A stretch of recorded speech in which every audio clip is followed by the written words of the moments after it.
Okay, I don't know where I should really stand up, but here's fine. Okay, so my name is Matthew Scott. I'm the husband to a couple speakers back, little baby too in hand. So my wife mentioned kids that we have, and in particular, with a little 9-year-old turning 10. I purchased a book for him maybe a few months ago, several months, something like that, less than a year. It's called The Fallacy Detective. And it's quite remarkable. Adults should read it too. Everybody should. But it's made for children, maybe more like 12 years old type of thing. And in that book, you learn about things called logical fallacies. Now, why am I bringing this up at a Denounce a Political Violence Assembly? Well, I bring it up because it is the art and science of argumentation, which means coming to truth, resolving differences, resolving conflict and tension, which always can bring about violence. Non-political violence and political. Political just means you have the initiation of force, fraud, and coercion of a monopoly entity called government. But individuals can do that too, most unfortunately, and they can do it from a political perspective, playing into that. So this book goes through some of the fallacies. I'm just going to talk about a few of them that you actually saw today, and sort of give an example as to how, especially on an online perspective, but also in person, I've been able to fight against these ad hominems and these fallacies, and to be able to have some constructive dialogue. So here are just a couple. You have the infamous ad hominem fallacy. That is name calling. That is kindergartner, grade school level name calling. You have things called, you can conflate people into a name. Now, you've heard of the horrible alt-right and, to some degree, the horrible alt-left. And these other things that sort of have just come about recently enough. Now, I speculate, anyway, that it's come about recently because people are starting to realize that the oligopoly media system, which means just several major corporations own 90% plus of the media systems, communications. The only diversity you really get is actually on the internet, which you do see it with Facebook and other social media. You see a big push towards censorship because words are violent now. They can certainly bring about violence, though, when you do not engage in the art and science of argumentation or the argument.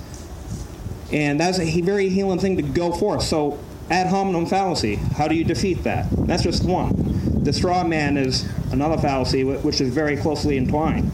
And that is basically when someone says, well, for example, I believe in having some kind of restriction on immigration, let's say, right? Well, straw man would mean, oh, you mean you want to kill all these, that kind of thing. And by the way, I just said something right there, and someone can take that totally out of context, and I've seen that a million times. A million times. It's terrible. And they're terrible people, and they're terrible media systems that do this again and again, and they trick and deceive us. We've had some excellent speakers today. I think her name was Hillary. She brought up the Facebook. We're basically doing the work of a surveillance system that wants to basically take all of our rights away. And they're doing a very good job, and we're playing into it. So how do you defeat the ad hominem and the straw man, that sort of thing?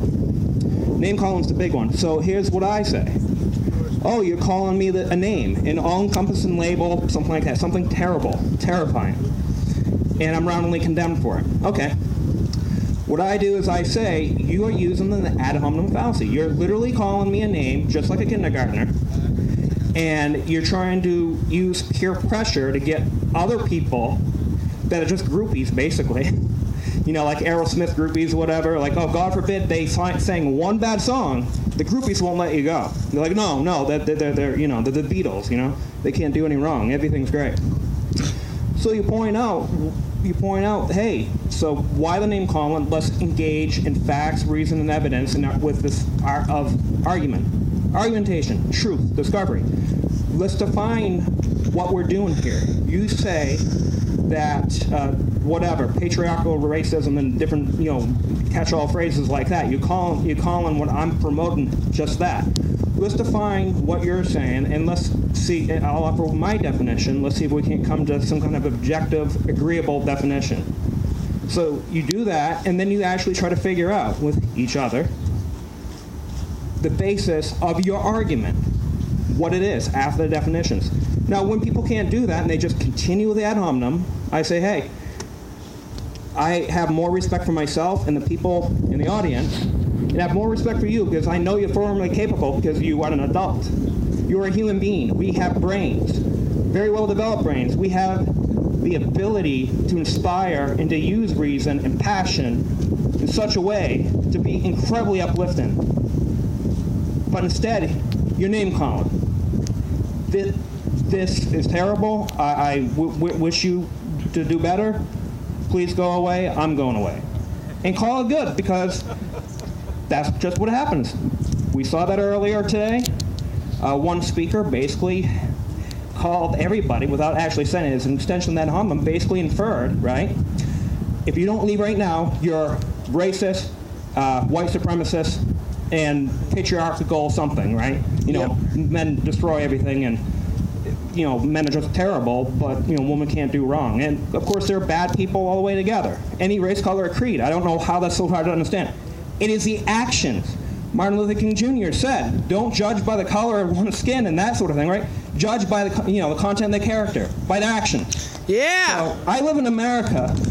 I believe in the Bill of Rights, the Declaration of Independence, and the Constitution, because it's the best thing that this world has right now in terms of something that can actually heal people. I actually think we can go beyond that and do even better, but God, let's at least get some baseline again and be respectful.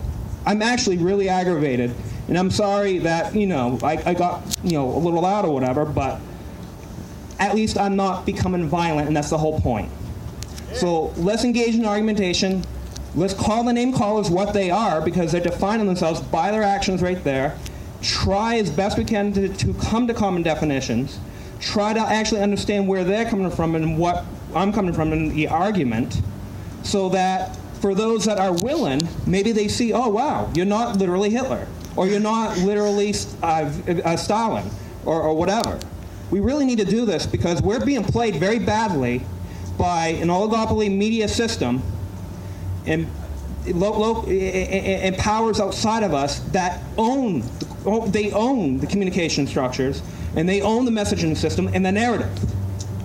We can overcome that, but we have to be adults, and unfortunately, for a lot of people that do understand what I've been saying today, you are going to have to come to the idea of separation. Free association and free separation. So that means if you've got friends, I've had family just, whatever, because they just merely disagree with you. And you have to be able to be strong enough and understand, you know what, I know who I am, I respect my ideas, and I challenge them.